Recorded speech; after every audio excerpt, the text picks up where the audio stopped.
Westminster campsite. I think I'm in the right place. I'm parked on the bank of this little brook here. And there seems to be a path. Doesn't seem that great though.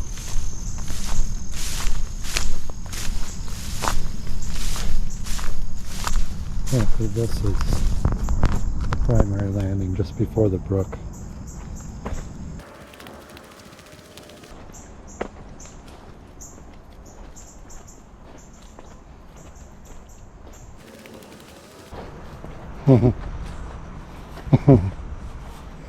Apparently the flood got up to here.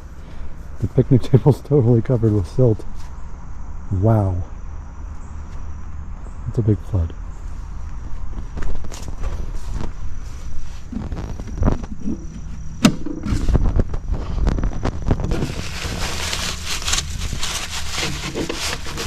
Sure lets some bubble now. Yeah, that's pretty wet. That's a Write in the Rain waterproof notebook. Apparently not impervious to mold though. So we got a little map here. Looks nice. Check that out. Donation box.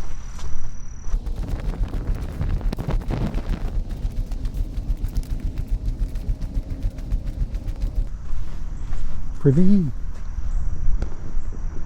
Bear hanging system.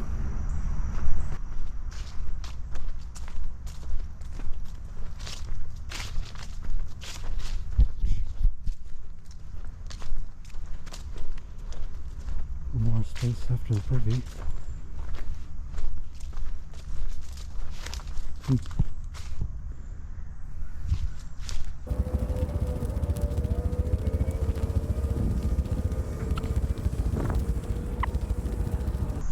So I guess there's level space for, I don't know, 2 or 3 tents maybe. With hammocks you might end up either close to the privy or out in the woods here, which, you know, this is not that overgrown.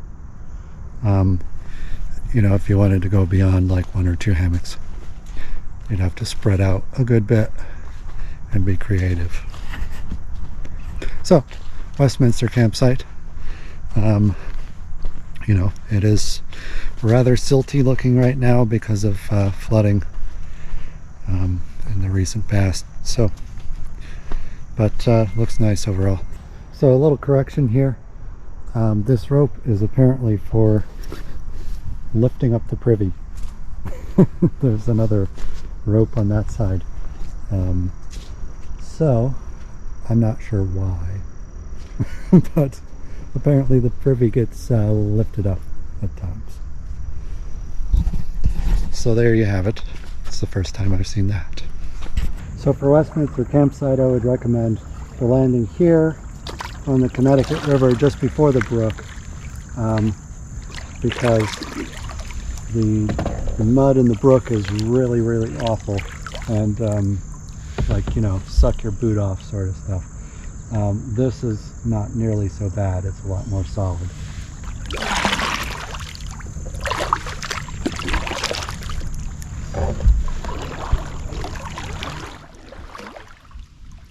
All right.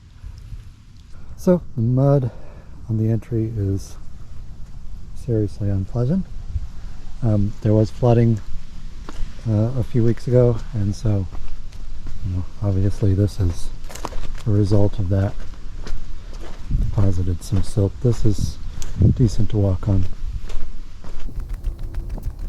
So this is Windyhurst campsite.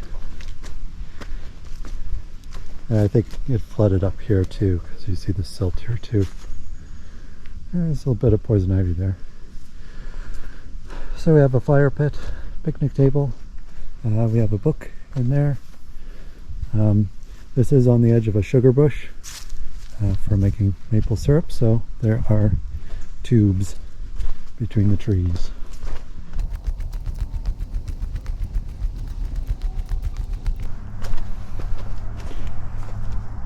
Box privy with a little bit of privacy.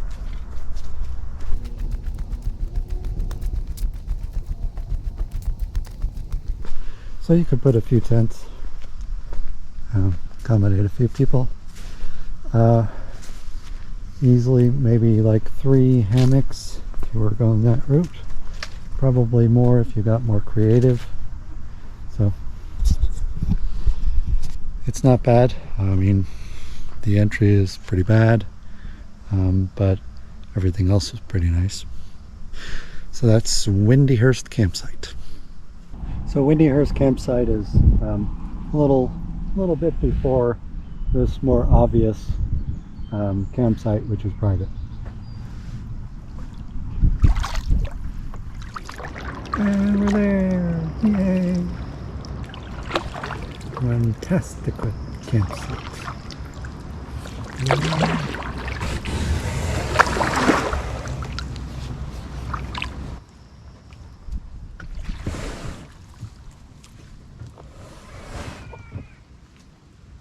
Wantastiquet campsite. The landing is okay. So there's a big complex of buildings over there. So this is right across from the end of it. Someone has left some trash.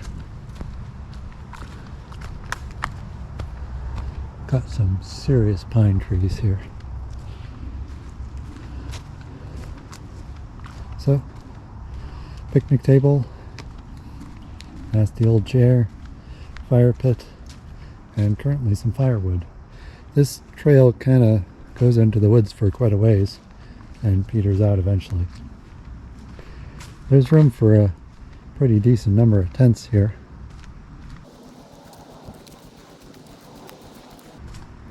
This one's kind of a different style. All metal. Bit toilet.